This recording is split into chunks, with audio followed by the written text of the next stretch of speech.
Every Thursday, a group of Winnipeggers let go of the outside world and focus on themselves, their spirits, their drums.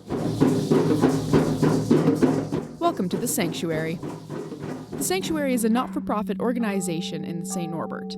According to their website, the group offers metaphysical, emotional, and spiritual support in a variety of ways. That means private and open sessions for energy healing, crystal bowls, oming,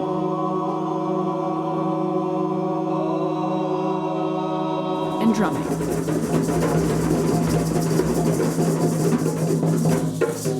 Holly Andrews is one of the spiritual leaders at the Sanctuary. She says it doesn't present itself as a business, but as a place to foster spiritual growth. Many people volunteer in other areas of the city and other areas of welfare for different people, and we do it in the spiritual manner. We feel that we're called upon to be here, that the work that we do is important. The Sanctuary collects donations rather than set fees for group meditations. Even for private sessions, which can run from $50 to $250, Andrew says all profits go toward paying the rent at the St. Norbert Arts Centre. If they're employed, they can afford to pay for 2 people for 2 hours. And if they are not employed or are underemployed, then we are quite understanding of that. But it also has to mean that it means they have to give something. We are giving our time completely because we don't take anything for the work that we do. It all goes into our Sanctuary Fund. Andrew has been practicing alternative medicine since the 70s. She says Winnipeg's perception of spirituality has shifted significantly over time. It wasn't socially safe to speak about this in most circles, and certainly if you spoke about it in most church circles, you would be looked at with suspicion.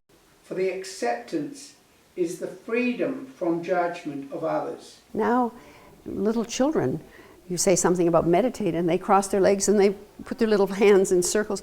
They've seen it on TV, they've seen it in Disney things, they've seen it. They understand that there's something happening there, and it's much easier to speak about it now. And with naturopathic doctors like Andrew Brick, speaking about alternative health is getting easier too. Instead of using a patient's symptoms to name, then treat an illness, a naturopathic doctor looks at the symptoms and finds the root cause. He uses the example of irritable bowel syndrome. I want to know, why are these symptoms happening? Is it a matter of disruption in the gut flora? Is it an overgrowth of a pathogenic species or a normal species that's just overgrown? These are elements that we look at. So when you come to me with the diagnosis of IBS, that's a starting point for me. So there's no treatment for IBS because the treatment is what is causing the IBS, what contributes to those symptoms. So for me, I keep my GI stuff tends to be on the bottom and my hormonal stuff tends to be up on the top. Naturopaths are organized under the Manitoba Naturopathic Association. The Provincial Naturopathic Act describes what certificates from which schools a person needs to be certified as a doctor. The Act's examining committee also tests the practitioner to make sure he understands things like anatomy, neurology, and general diagnoses. Then there's acupuncture. The Act also covers how they can present themselves. A practitioner can only call himself a doctor if the word naturopathy or naturopath comes immediately before or after the term. It's pretty strict, but as the treasurer of the Manitoba Naturopathic Association, Brick says the system works with medical doctors rather than against them. You know, you have a massive heart attack. I'm not your acute care doctor. I'm not the one to see there. Naturopathy deals very well with chronic long-term type of interventions. We're not as good in the acute realm. So it's a matter of maximizing the benefits of both systems. Naturopathy isn't covered under Manitoba Health, but Brick says that might not even be the ultimate goal. This is an example of a prescription of sorts you'd get after a naturopathic session.